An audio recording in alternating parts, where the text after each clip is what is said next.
Hello, it's Boyd from AIRBOYD, and we have the preview of Microsoft Flight Simulator, about a month, a little under a month now from when it releases, at least to Xbox Live. Some of the other versions may be somewhere else. As you can see, it's opened already. I've gone ahead and done that. We're going to basically take a look at this as if we jumped in, gone, shoot, I really want to just go fly this thing. We'll go in, select the 747-8. Intercontinental, which I have not flown. I've flown the 747-400 and the 400 freighter. And let's see, let's put in Sydney, Australia, YSSY. And of course, you could type in Sydney, Kingsford, the IATA code, 4 letters, or even SYD with the 3-letter codes that you're used to seeing. Flight conditions, live traffic, and I've got other players on, so we may see some other people here. This is an extension of the alpha build into beta, which I've been a part of, and we've been allowed to release this footage. About 3 weeks left, a lot of things to fix. We'll go ahead and put in a flight plan here so we can try and get the autopilot working. There we go, so there's a nice flight plan. Go ahead and zoom out. Of course, you can go look anywhere in between. Here's your points as you go out of Los Angeles. You hit Perch, Ficky, Weeds, and then some lat longs and other waypoints as you head across the Pacific. 6,638 nautical miles on the route we've chosen. It has some alternate routes that you could choose if you wanted to. This is supposed to be real live weather and time. So it's coming up on sunset here in the Pacific coast. So we'll go ahead and hit fly. Get this loaded in now. Get the mouse out the way. So here's your load screen. Typical screensaver shot. You'll see a couple of things in the corner. Talks about things like the first transatlantic flight by the Boeing 747 was on January 22nd, 1970. Now you can see this does take quite a while to load in between. Even though I've already flown from Los Angeles, I've already flown the 747-8 and recently flew about 2 hours ago on this, so the weather should be reasonably current. Don't know exactly what gets downloaded and what doesn't. The initial download is 80 gigabytes. Yes, 80 gigabytes. I believe it's a 10 DVD set if you were to get an offline version. I have gigabit internet, gigablast through Cox. I've recorded this at 4K 60. Yep, still loading, so while we're doing that, I've got my handy cheat sheet, which I've mentioned in other videos from flyawaysimulation.com. Keeps the keyboard commands straight for me for anything that I haven't already mapped. Using the Honeycomb Alpha yoke system, Thrustmaster throttle, and the Thrustmaster Pendula rudder system, which I just absolutely love. Feels really like the real thing. Again, these were provided to me for demonstration purposes. I did purchase the gaming rig. It's a next build streaming PC, and I'll put the information down in the description and probably slap a quick picture of it up here. Other than that, I'm running this on my living room 4K screen because I don't own a 4K monitor yet, and getting this to you. Still loading. Something that I've seen quite a lot, even the game modes that are inside this. There's landing competitions, things of that nature. As you reload the same thing over and over to try to get better, still can be quite an extensive load time. In the preview, still every now and then it will also freeze up. The blue bar will get to the end and it won't go any further. So I won't skip through any of this unless, you know, I sneeze or do something weird like that, and you just don't want to hear that. Take the 747 right from the runway. We do have the full ability to take it dead from the gate. Start it up using the checklist. Checklist will go through, tell you what to do, what switch to hit, what button to hit. Actually highlight them, allow you to mouse through them as you go. You can also ask the other pilot to do it. They've chosen to go with pilot and co-pilot in this, so you can designate yourself as the pilot and the other person as the co-pilot. You can have the co-pilot complete the checklist one by one, or complete the entire checklist at one point. So here we go. It is, like I said, just before sunset. Looks like it is foggy. There's the rendition there. ATC talking in the background. Gonna put us right on the runway. Take a quick look outside here.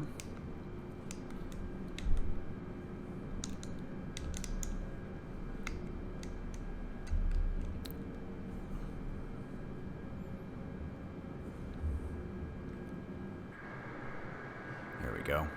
Take a quick look outside here. Get the sort of a heads-up display on the screen while you're looking from outside. You don't have to fly it from that way. Of course, the airport is missing right now. If you wanted to see that, I could go ahead and turn it off. Got lighting displays, all things like that. You can take a good look around. There's actually a nice map runway display in here. If you've flown any of the Boeing series, this is, of course, a Honeywell FMC. Hit there, get the yoke out the way. It is missing a few things right now. I don't know if it'll get finished before we're done. For instance, departure, we got the Perch 3 off of 25 right. VNAV is in here. Cruise altitude set to 42,000 initially. So there's no performance profile in here. I loaded this up to full fuel to try and get this across the Pacific to Sydney. It also is on fuel freeze. What I did notice from time to time you do this is you get a fuel reading that says, and we can see it here on the overhead one, fuel showing about 50%. Preview build still not complete. These little things are being submitted. So this SkyWest flight here, 3555, it's to Sacramento, actual flight that is out there. And this person here is one of the other testers. I'll go back inside the cockpit a second here. Go ahead and pop in there. All right, zoom this out a little. I was unable to find the actual toga button on this, so we'll use the thrustmaster throttle here. And then everything else is here that you would normally use to fly the aircraft. Should be toga, that is correct, and the power set, everything's running. Now I'm not going to sit here and do everything manually, but it is good to know that it's all up here, and I'll turn the lights up a little bit here in just a second. So we'll go back outside and see if we can get off the runway from the outside. There it is, American 650 landing. Now ATC, if they do talk, still tends to talk in letters. They haven't added that function yet. AAL 650. And apparently I'm in the way of Death Donkey 93, who's coming through me here. So let's go to Sydney, or at least attempt to go to Sydney.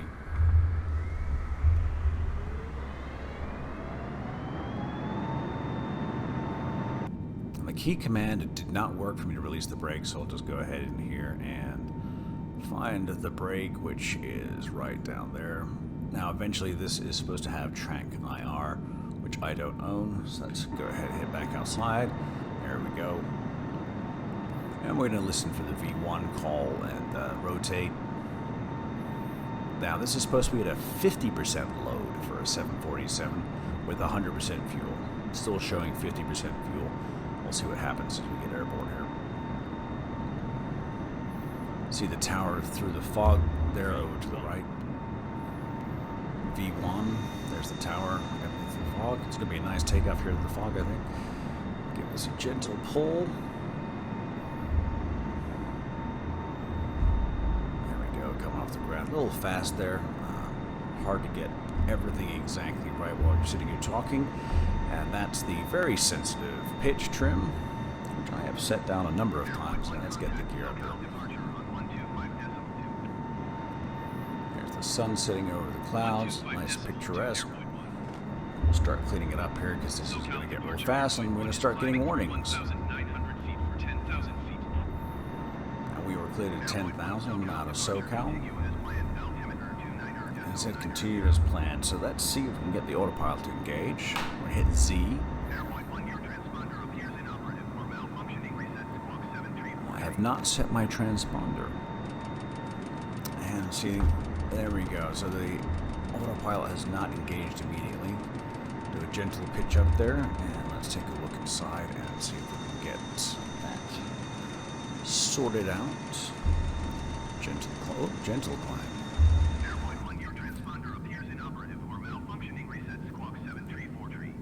Now I can sit here and you can watch me typing my transponder, but there's a command to do that. What we'll do is we'll get up here.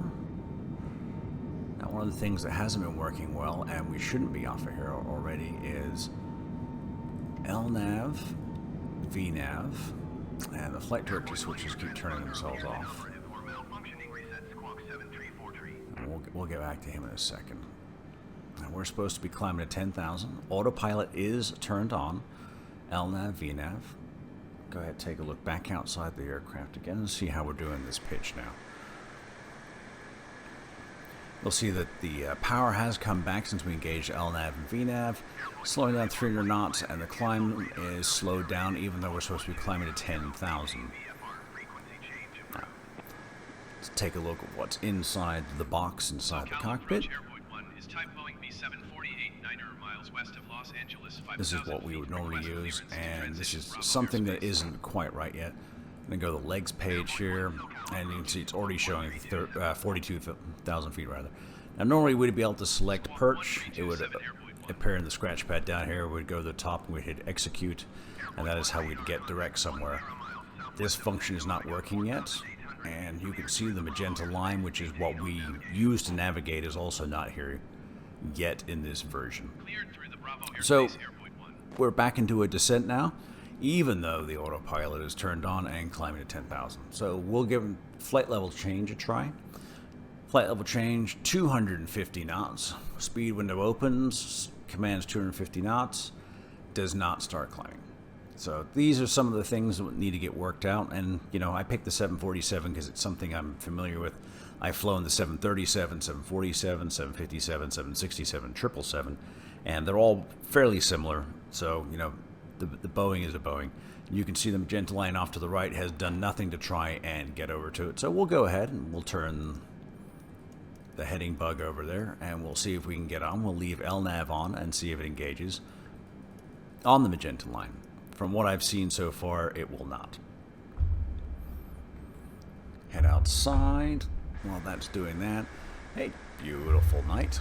So we've got full power on the Thrustmaster, and the autopilot has taken over, sort of the auto throttle, I should say, and is doing its little thing. Now you can see we're a little off course up on the compass needle because that's showing the FMS en route. Actually not too bad. It's sort of a 230-ish heading all the way down to Sydney. I mean, you can pretty much take off from Los Angeles and head in a straight line and would eventually get there. What you will notice, though, is the aircraft is still definitely decreasing in altitude. Gently roll the trim back here and see if we can get that up. So back inside. 128.65 AIRBOYD 1.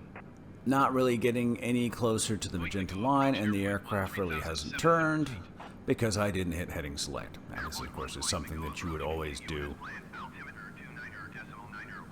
with your pilot, co-pilot. You would do a check and make sure it's good. I'm going to click the altitude one more time, 10,000 feet. Still not engaging the climb to 10,000 properly. There goes the magenta line. Let's go ahead and try to get LNAV back on.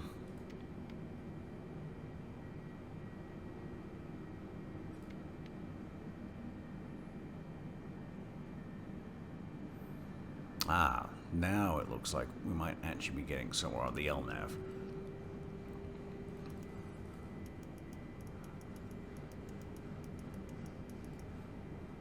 Unfortunately, the range does not go out as far as it does on the real aircraft. So we'll go ahead and set this out as far as it is right now. 10, 20, 40. Oh, it's getting a little bit better. So there's no real way to go to perch using the FMC. Use the other functions. And this might be the first time that I've gotten LNAV to actually capture and follow the route. Granted, I did overshoot myself the first time. Common error. See how this works. And again, it's still in real time, and you'll notice that our climb to 10,000 feet in flight level change at 250 knots is not going very well. Throttle is doing what it's supposed to be doing. So we'll go back outside and see if we can turn off the autopilot and get the power to go up and climb. It doesn't look like it's going to do it again. So I know you're thinking right now, well, is this what I can expect? This is the preview version. So Autopilot Disconnect does show there. Try to turn the autopilot back on. It's back on. No climb. We'll go back up to the bar at the top here. Let's go ahead. There's the fuel. See, now I set it 100%. It went to 50%. So let's go back to 100%. That may have actually changed that now.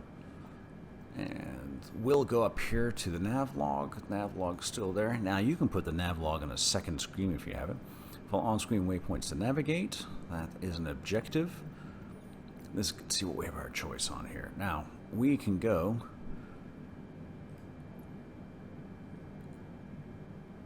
right to cruise. And let's see if the autopilot will work this time. Got a short load period here, even though it's expecting this cruise further on in the simulation. The first videos I did, and a lot of the videos were all about the graphics, what it looked like on the outside world, because it's just a luxurious thing. Coming up on almost a year later, since seeing the initial build, outside still looks fantastic, still has the limitations of the Bing database. So if it hasn't been rendered, it's just not out there. So you'll see some areas of the planet that haven't been photographed yet, or haven't been photographed in high resolution, and they're just not rendered the same way. Alright, so here we are. We are at 12,490 feet descending. Take a look inside. Autopilot, sorry, yes, that says auto throttles disconnected.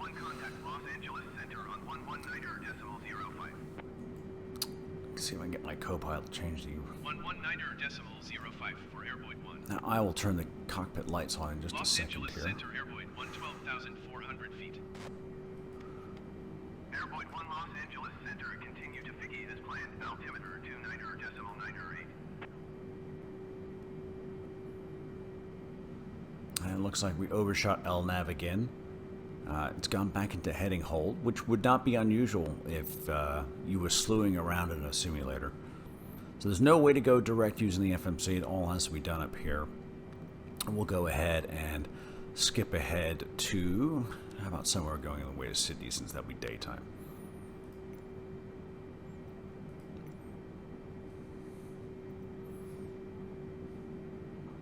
And start a stopwatch. Travel to, let's go with approach. Yes, I want to go to approach, and that'll be in Sydney. And now we'll find out where it actually takes us to. I've done this a couple times in the past. Sometimes it takes us to the arrival. Sometimes it takes us east of the city, out over the forests. South of the city, same thing. One time it headed me right into Sydney Harbor. Will this get better? It should get better within 3 weeks, and there's a lot of other aircraft to show you. Real-time loading again. I know you're thinking at this point, well, this is really not all that exciting. I'll show you can just get the plane off the ground and go flying in just a second here. But I'm trying to show you this as, you know, opening it up, locking the first thing in with a 747, trying to go flying to Sydney, and can't get the autopilot engaged. We'll get these sorted out. So far, my favorite kit from all the ones I've tried. Big fan of the honeycomb yoke system, Thrustmaster throttle, and the Thrustmaster rudder pedals. I'm also very happy with the Thrustmaster Airbus stick. And as a single piece, that's probably one of my favorite things, because they were able to put a throttle system in it, rudder in the yoke, and a pretty good set of controls. Doesn't tend to rock a table as much as this does. So here we go, ready to fly, going into Sydney. Now it should be daylight, I believe. Let me take a look here and see. Waypoints to land. Now, I think what it did was it just used my local time, when it should be live weather in Sydney. There we go. So it's live weather daytime. Make straight in runway 16 right, Airboyd 1.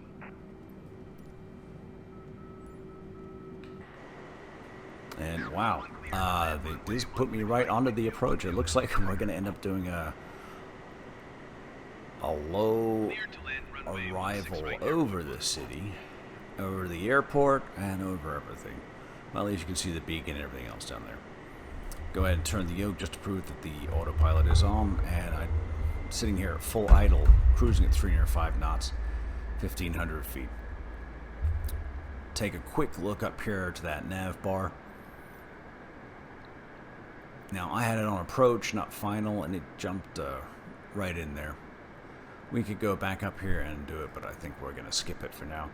Need to try and see if we can get that back on the ILS, do an auto land. Obviously, it sat me basically 1,500 feet off the end of the runway, just outside, you know, the marker basically, with the gear up, flaps up at 300 knots. Not a really good way to jump ahead. Maybe I've done something wrong, maybe not, but here we go. Heading out of Sydney. We'll go ahead and back it out of here. So that's the 747 right out of the box, so to speak. And a little disappointing. Still, like I said, you know, this is a preview version. We're still weeks away from this being released to the public. A lot of time to fix all these issues. They have a lot of partnerships going on with Boeing and Airbus and the FMC manufacturers. It just doesn't seem like the aircraft to quite get together yet.